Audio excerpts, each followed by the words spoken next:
Pagdududa ng fanay, tinapos na ng Kimpao. Obvious, galawang magjowa na.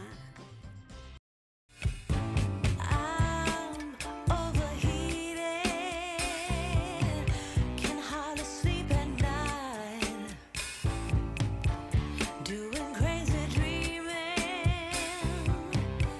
You're the reason why.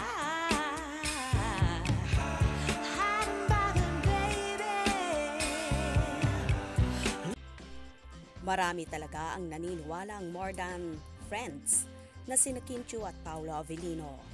Very supportive si Kim kay Paolo dahil personal pa itong dumalo sa red carpet premiere ng Elevator last Tuesday, April 23. Although sina Paolo at Kylie Versosa ang mga bida sa movie, si Kim din talaga ang tinilian ng gusto ng mga dumayong fans and supporters. Nakunan pa namin ng photo ang very sweet moment nila habang nagbebeso at kahit hindi sila magkatabi ng upuan, very evident yung panay sulyap ni Paolo kay Kim na nasa likod niya. Rom-com ang Elevator movie ni Pao at Kylie. Nasa Singapore pa ginawa with some local actors there na magagaling umarte at mukhang mga kilala sa bansa nila.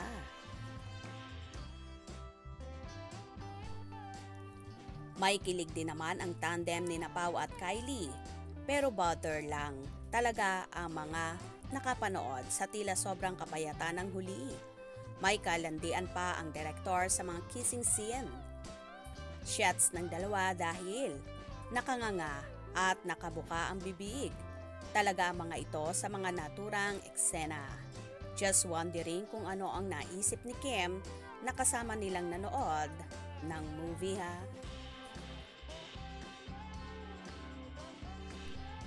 Well, kung talagang magjowa na nga ang Kimpao, abay, marami ang happy dyan.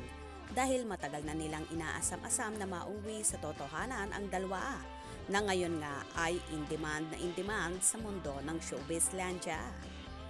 Tilang malimit na pagsasamang ito ni Kim at Paolo ang pagpapatunay na may namumuo na ngang magandang relasyon sa kanila na ayaw muna nilang isiwalat sa publiko. Pero hindi naman talaga maikakaila ang galawan nila at sweetness na magjowa na ang peg ng Kimpao. Kahit ang mga big bosses at mga kasamahan nila sa trabaho ay panay ang kanta at ibinubuking talaga ang nalalaman nila sa Kimpao.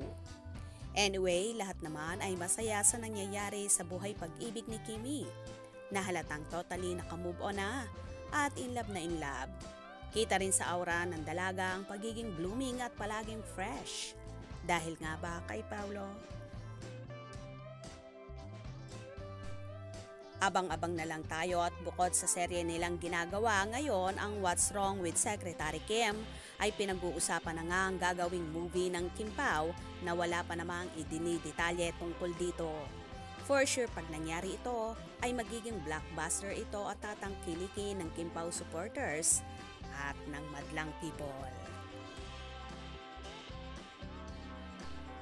Kaya naman tumutok at wag na wag pahuhuli sa mga maiinit na kaganapan. Anong inyong magiging reaksyon sa bidyong ito? Comment below.